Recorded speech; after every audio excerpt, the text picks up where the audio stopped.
ఉదయం చీకటితోనే నిద్రలేచి కొంచెం సేపు పరీక్ష మోడల్ పేపర్‌ని తిరిగేసింది పూజిత. ఆ జవాబుల్ని మననం చేసుకుంటూనే తన పనులు కానిచ్చి టిఫిన్ తయారు చేసిందామె. 9 గంటలవుతుంటే సుధీర్ కూడా రెడీ అయ్యి వచ్చి సోఫాలో కూర్చున్నాడు. పూజిత 2 ప్లేట్లలో టిఫిన్ తీసుకొచ్చి ఒక ప్లేటు సుధీర్‌కి ఇచ్చింది. ఆ ప్లేటు వంక చూస్తూ ఒక స్పూన్ ఉప్మా నోట్లో పెట్టుకోగానే మొహంలో రకరకాల ఎక్స్‌ప్రెషన్స్ ఇచ్చి మింగలేక కక్కలేక స్తనువులా ఉండిపోయాడు సుధీర్.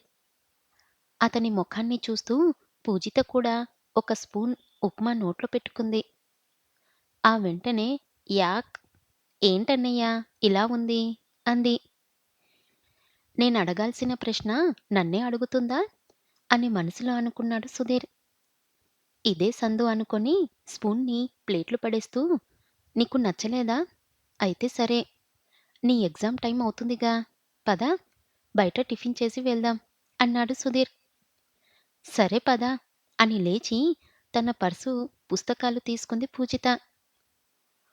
హోటల్ మోరియాలో టిఫిన్ చేసిన తర్వాత పూజితని మ్యూజిక్ కాలేజ్ దగ్గర దించి వెళ్ళిపోయాడు సుధీర్. మధ్యాహ్నం పరీక్ష అయిపోయిన తర్వాత సుధీర్‌కి ఫోన్ చెయ్యకుండా ఒక్కతే ఇంటికి వచ్చేసింది పూజిత. ఆమె వంట ప్రయత్నంలో ఉండగా సుధీర్ కాలేజ్ దగ్గర నుంచి ఫోన్ చేశాడు. పూజిత ఇంటికొచ్చేశానని చెప్పగానే తనతో ఉన్న మనోజ్‌ని డ్రాప్ చెయ్యమని వెంటనే పూజిత వాళ్ళింటికి వచ్చాడు సుధీర్. అతని వెనకే మనోజ్ కూడా మెల్లగా ఇంట్లోకి అడుగుపెట్టాడు. సుధీర్ వెంట లోపలికి వచ్చిన మనోజ్‌ని రెప్పవాల్చక అలాగే చూసింది పూజిత. తన ఇష్టంతో ప్రమేయం లేకుండా మనోజ్ తనని ముద్దు పెట్టేసుకున్నాడన్నది పూజిత కళ్ళ ముందు మెదిలింది. అంతే. సుధీర్ వెనక ఇంట్లోకి వస్తున్న మనోజ్‌ని చూసి చూడగానే విసవిసగా వంటగదిలోకి వెళ్ళిపోయింది పూజిత. సుధీర్ కూడా ఆమె వెనకాలే వంటగదిలోకి వచ్చాడు. కచ్చపిచ్చగా కోసిన కూరగాయ ముక్కల్ని చూస్తూ ఏంటి చెల్లి నువ్వు, నువ్వు వంట చేస్తున్నావా? అబ్బో! గ్రేట్. సర్ప్రైజ్ అని ఎగ్జామ్ పేపర్ ఎలా ఉంది? అంటూ పూజిత చేస్తున్న ప్రిపరేషన్‌ని చూస్తున్నాడు సుధీర్. గజిబిజిగా ఉన్న ప్రిపరేషన్‌ని చూస్తున్న సుధీర్‌ని పూజిత మొఖంలోకే చూస్తున్న మనోజ్‌ని చూసి ఏ పని లేని పిచ్చోడైనా రాసేలా ఉంది అని కచ్చగా చెప్పిందామె. ఏంటి మంచి హుషారుగా ఉన్నావు? పేపర్ చాలా ఈజీగా ఉందన్నమాట. అది సరే గానీ కర్రీ ఏం చేస్తున్నావు? అని పూజిత కోపాన్ని తేలిక చేయడం కోసం మళ్ళీ అడిగాడు సుధీర్. ఎలాగో చండాలంగా ఉంటుందని తెలిసినప్పుడు ఏం చేస్తే ఏంటి? అని పెడసరంగా చెప్పింది పూజిత. సుధీర్‌తో ఆమె కసుబుసు మాటలు తానుండడం వల్లనేనని అర్థమైంది మనోజ్‌కి. సుధీర్ భుజం తట్టి ఓకేరా సుధీర్ నేను వెళ్ళొస్తాను అని చెప్పి చకచకా బయటకు వెళ్ళిపోయాడు మనోజ్. అతనలా వెళ్ళడంతోనే నీ ఫ్రెండ్ వెళ్ళిపోతున్నాడు. నువ్వు కూడా వెళ్ళు అంది పూజిత. నిన్ను ఒక్కదాన్ని వదిలి నేనెలా వెళ్తానురా? అసలే నీకు వంట కూడా రాదు. ఇబ్బంది పడతావు. నీకు తోడుగా నేనిక్కడే ఉంటాలే అన్నాడు సుధీర్. నువ్వు ఇక్కడుంటే పూట పూటకి నీ ఫ్రెండు నీ కోసం ఇక్కడికి వస్తాడు. అది నాకిష్టం లేదన్నయ్యా. క్రాంతి వాళ్ళ పేరెంట్స్ ఊరు వెళ్లారంట. వాళ్ళు వచ్చే వరకు క్రాంతిని నాతో ఉండమని చెప్పాను. ఈరోజు సాయంత్రం బుక్సు, బట్టలు తీసుకొని వచ్చేస్తానన్నది. దానికి వంట చేయడం బాగా వచ్చు. నా గురించి నువ్వేం ఫీలవ్వకు. మనోజ్ పెళ్లి కదా! నీ ఫ్రెండ్స్ అందరూ అక్కడే ఉన్నట్టున్నారుగా? నువ్వు అక్కడే ఉండు. ఈ విషయం పెద్దనాన్నకి నేను చెప్పను. నువ్వు చెప్పొద్దు. ఎందుకంటే పెద్దనాన్న నన్ను అక్కడే ఉండమన్నారు కదా! నేనిలా ఇంటి దగ్గరనే ఉన్నానని తెలిస్తే ఆయన బాధపడతారు అని నిక్కచ్చిగా చెప్పిందామె. ఆమె నిర్మొహాటానికి నివ్వెరపోయాడు సుధీర్.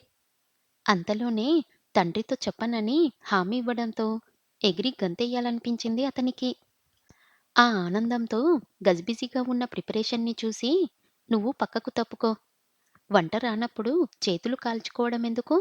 అంటూ గిరగిరా తిరుగుతూ వంట మొత్తం దిగ్విజయంగా పూర్తి చేశాడు. సుధీర్ వంట చేయడాన్ని అన్యమనస్కంగా చూస్తూ కూర్చుంది పూజిత. మరో అరగంటకి కరకరాలాడుతున్న ఆకలితో ఇద్దరూ కలిసి భోజనం చేశారు. రుచికరంగా ఉన్న సుధీర్ చేతి వంటని మరీ మరీ మెచ్చుకుంటూ కడుపు నిండా తింది పూజిత. రాత్రంతా సరిగ్గా నిద్ర లేకపోవడంతో ఇప్పుడు తృప్తిగా భోజనం చేయడంతో ఆమెకి కళ్ళు మూతలు పడుతున్నాయి. సుధీర్‌కి చెప్పి హాల్లోని దివాన్ మీద విశ్రాంతిగా పడుకుంది. తర్వాత కొన్ని నిమిషాలకే నిద్రలోకి జారుకుందామె. సుధీర్ పూజిత గదిలోకెళ్ళి వెతికి వెతికి ఒక తెల్ల చార్టు, ప్యాడు, పెన్సిల్ తీసుకొని స్కెచ్ వేసుకుంటూ కూర్చున్నాడు. అతనికెంతో ఇష్టమైన ఆ పనిలో సమయం అస్సలు తెలియలేదు. సాయంత్రం పూజిత స్నేహితురాలు క్రాంతి వచ్చే వరకు ఆ పనిలోనే ఉన్నాడతను.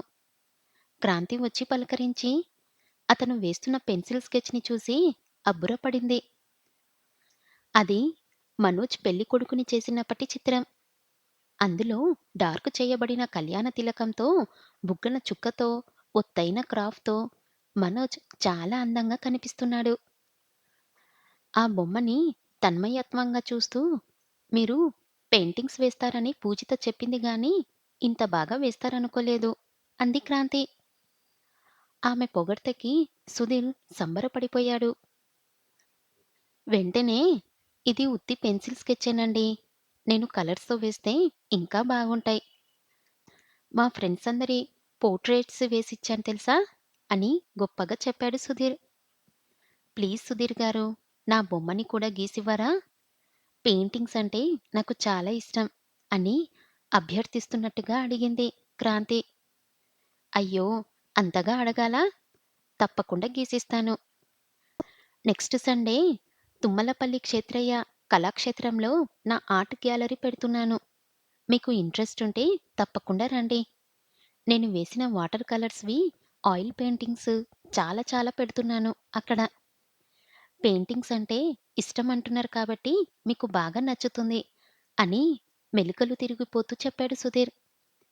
ఓహ్! ష్యూర్ అంది క్రాంతి. అప్పుడే నిద్ర లేచి వచ్చింది పూజిత. మాట్లాడుకుంటూ కూర్చున్న క్రాంతి సుధీర్‌లని చూసి ఆశ్చర్యపోతూ ఎప్పుడొచ్చావే? చాలా సేపయిందా వచ్చి? అని అడిగింది. క్రాంతి కుర్చీలో నుంచి లేచి పూజిత దగ్గరకొస్తూ జస్ట్ ఇప్పుడే మీ అన్నయ్య వేసిన పెయింటింగ్ చూస్తున్నాను. చాలా బాగుంది తెలుసా? అని ఉత్సాహంగా చెప్పింది క్రాంతి. సరేలే నీ లగేజ్ ఏది? అని అడిగింది పూజిత. అదిగో అక్కడ పెట్టాను. మధ్యాహ్నం ఏం వండుకున్నావు? మా ఇంటికి వచ్చెయ్యవే అంటే వినలేదు. ఏమన్నా తిన్నావా అసలు? అంది క్రాంతి. క్రాంతి చేయి పట్టుకొని ఆ గదిలోంచి బయటకు నడుస్తూ "హ్మ్. వంట సుధీర్ చేశాడు. మనకి ఈ పూట కూడా సరిపోతాయిలే. చాలా బాగా వండాడు తెలుసా? సుధీర్ అన్నయ్యకి వంటొచ్చని నేనస్సలు ఎక్స్‌పెక్ట్ చేయలేదు" అని ఆశ్చర్యపోతూ చెప్పింది పూజిత. పూజిత మాటలు వింటూ కనుబొమ్మలెత్తి చిత్రంగా ఆమె వైపు చూశాడు సుధీర్. సరిగ్గా అప్పుడే సుధీర్ సెల్ ఫోన్ మోగింది. అటు నుంచి మనోజ్. ఇంకా రాలేదేంటా అని ఫోన్ చేశాడని అర్థమైంది సుధీర్‌కి. ఫోన్ కాల్‌ని కట్ చేసి పూజితా అని పిలిచాడు. ఏంటన్నట్టు వెనక్కి తిరిగి చూసిందామె. ఫ్రెండు ఏదో పనుందని మెసేజిచ్చాడు. వెళ్ళాలి. ఏమనుకోకే. క్రాంతి నీకు తోడుంటుంది కదా! నీకు ఏ అవసరమొచ్చినా ఏ టైంలో అయినా పర్లేదు. నాకు ఫోన్ చెయ్యి అన్నాడు సుధీర్. అలాగే అన్నట్టు తల ఊపింది పూజిత. క్రాంతికి పూజితని అప్పజెప్పి ఆమెకి జాగ్రత్తలు చెప్పి వెళ్ళిపోయాడు సుధీర్. క్రాంతి వచ్చి 3 రోజులయ్యింది. సుధీర్ రోజు ఏదో ఒక టైంలో వచ్చి చూసెళ్తున్నాడు. ఆ రోజుటి పరీక్ష పూర్తయిన తర్వాత పూజిత, ఆమె మిత్రురాలు పరీక్ష హాలు నుంచి నిదానంగా మాట్లాడుకుంటూ వస్తున్నారు. ఎగ్జామ్స్ అయిపోయాక మనం కలుసుకోమంటేనే ఏదోగా ఉంది. మీ ఇద్దరూ లోకల్‌లోనే ఉంటారు కాబట్టి ఎప్పుడు కావాలంటే అప్పుడు కలుస్తారు. మరి మేమెలాగే? అంది ఓ స్నేహితురాలు. క్రాంతి పూజితల వంక చూస్తూ. ఎందుకు కలుసుకోమే? ఎవరికి ఎవరిని చూడాలనిపించినా ఇప్పుడు క్లాస్‌కి వచ్చినట్టే వచ్చి కలుసుకుందాం. నెలకోసారి ప్లాన్ చేసుకొని ఏ సినిమాకో, పార్కుకో వెళ్దాం. ఎలాగో తొందరలోనే మన క్రాంతి పెళ్లి ఉంటుంది. ఆ పెళ్లిలో హడావుడంతా మనదేగా అని హుషారుగా చెప్పింది మరో స్నేహితురాలు. పెళ్లి ఊసురాగానే మనోజ్ గుర్తుకొచ్చాడు పూజితకి. ఆమె మనసులో ఒక్కసారిగా అలజడి రేగింది. ఒక్కరోజు మనోజ్ ఇంట్లో ఉన్నది ఒకే ఒక్కరోజు. అయినా ఆ రాత్రి జరిగిన సన్నివేశాన్నుంచి ఇప్పటికీ బయటకు రాలేకపోతుంది పూజిత. క్రాంతి, నీ పెళ్ళికి మమ్మల్ని వారం రోజుల ముందే రమ్మని పిలవాలి. అలా అయితేనే నీ పెళ్ళికి వస్తాం అందొక స్నేహితురాలు. వాళ్ళు మాట్లాడుతూనే ఉన్నారు. పూజిత ఆలోచనలో పూర్తిగా మనోజ్ నిండిపోయాడు. స్నేహితురాల మాటలు ఆమె చెవిలోని తాకుతున్నాయే గాని ఆమె మెదడులోకి వెళ్ళడం లేదు. అలా పరధ్యానంగానే క్రాంతి వెంట ఇంటికి వచ్చింది పూజిత. మనోజ్ ఆ రోజు సుధీర్‌తో పాటు వచ్చినప్పుడు కనిపించడమే. ఆ తర్వాత ఈ 3 రోజులు అస్సలు కనిపించలేదు. సుధీర్ రోజుకోసారి వచ్చి వెళ్తున్నా ఎందుకో సుధీర్ వెనక మనోజ్ అస్సలు రాలేదు. సుధీర్ కూడా పూజిత దగ్గర మనోజ్ ప్రస్తావాన్ని తీసుకురావట్లేదు. పూజిత మనోజ్ ఆలోచనలో ఉండగానే చీకటి పడిపోయింది. రాత్రి క్రాంతి వడ్డించిన భోజనాన్ని నిర్భవంగా తింటుంటే ఏమైందని అడిగిందామె. ఏం లేదంటూ భోంచేసి హాల్లోని సోఫాలో పడుకుంది పూజిత.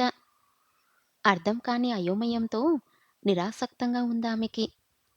ఆలోచనలో పదే పదే కదలాడుతున్న మనోజ్ రూపాన్ని, అతని మొండి మాటల్ని నెమరవేసుకుంటూ ఏదో లోకంలోకి జారిపోయింది పూజిత. ఆమె ఆలోచనలన్నీ చెదరగొడుతూ సెల్‌ఫోన్ మోగింది. ఆసక్తిగా చూసింది. అది సుధీర్ ఫోన్ నుంచి. అంతే, ఆమె కళ్ళల్లోకి వెలుగొచ్చింది. వెంటనే కాల్ ఓకే చేసి, హలో అన్నయ్య, చెప్పు అంది. ఎగ్జామ్ ఎలా రాశావు అని అడిగాడు సుధీర్. బానే రాశాలే, ఎలా ఉన్నావు అందామె. ఎంజాయింగ్ రా. క్రాంతి ఉందా ఆరాగా అడిగాడు సుధీర్. ఉంది. ఏ అందామె. ఏం లేదు, తను నా ఆర్ట్ గ్యాలరీకి వస్తానంది. ఒకసారి గుర్తు చేద్దామని. రేపు మధ్యాహ్నం 2 నుంచి రాత్రి 9 గంటల వరకు ఉంటుందని చెప్పు అన్నాడతను. ఓహో, చెప్పావు కదూ, మర్చిపోయాను. క్రాంతి నేను వస్తాంలే అంది పూజిత. సరే, భోజనం చేశావా అని అడిగాడు సుధీర్. "ఉమ్" అంది పూజిత. మనోజ్ ఎలా ఉన్నాడని అడుగుదామని ఉంది పూజిత మనసుకి. కాని ఆమెలోని ఆత్మాభిమానం ఆమె మనసుని పిచ్చతిట్లు తిడుతుంది. ఇంకేంట్రా, ఉండనా అన్నాడు సుధీర్. అడుగుదామా వద్దా అని ఒక్క క్షణం సందిగ్ధంలో పడి తర్వాత అయిష్టంగా "ఉమ్, సరే" అంది. అవున్రా, మర్చిపోయాను. రేపు ఎర్లీ మార్నింగే మనోజ్ పెళ్ళి. నిన్ను తీసుకురమ్మని మరీ చెప్పింది మనోజ్ వాళ్ళ బామ్మ. ఆవిడతో సరేనని చెప్పాను. మరి నువ్వు వస్తావా అని అడిగాడు. పూజిత తప్పకుండా రాను అంటుందని సుధీర్ నమ్మకం. ఏమని చెప్పాలి అన్నదానికంటే మనోజ్ పెళ్లి చేసుకుంటున్నాడన్న దానికి మాట రాక రేపు మార్నింగేనా పెళ్ళి అంటూ ఒక్కో అక్షరాన్ని అయిష్టంగా ఆగాగి పలికింది పూజిత. ఆమెలోని భావం సెల్‌ఫోన్‌లో అస్సలు తెలియలేదు సుధీర్‌కి. అవున్రా, రేపు తెల్లవారుజామున 5 గంటలకే ముహూర్తం. నువ్వు వస్తానంటే చీకటితోనే రెడయ్యి ఉండు. వీలు చూసుకొని నేనే అక్కడికొచ్చి నిన్ను తీసుకొస్తాను అంటూ తన ధోరణిలో తాను చెప్పుకోబోతున్నాడు సుధీర్. పూజిత కోపంతో పళ్ళు కటకటాలాడించింది. ఆవేశంతో వెంటనే ఊపిరి తీసుకుంటూ నేను రాను, నువ్వేం రానక్కర్లేదు అని విసురుగా చెప్పింది. ఆమె జవాబు ముందే ఊహించినట్టుగా సరే, అయితే నీ ఇష్టం, జాగ్రత్త, ఉండనా అన్నాడు. కోపంతో వెంటనే టప్పున ఫోన్ కట్ చేసింది పూజిత. ఆమెకి ఒళ్ళంతా మంటగా ఉంది. మనోజ్ పెళ్లి చేసుకుంటున్నాడు అనుకుంటుంటే ఆమెకి మనశ్శాంతిగా లేదు. తెల్లవారి 5 గంటలకే ముహూర్తం అనుకోగానే పూజితలో ఆమెకే తెలియని ఒక భావోద్వేగం గుండెల నుంచి ఎగసిపడి ఆమెని ఉక్కిరిబిక్కిరి చేసి ఊపిరాడనివ్వట్లేదు. మనసులోని అలజడి మరింత పెరిగి ఏదో గొంతులో అడ్డుపడ్డట్టు ఉందామెకి.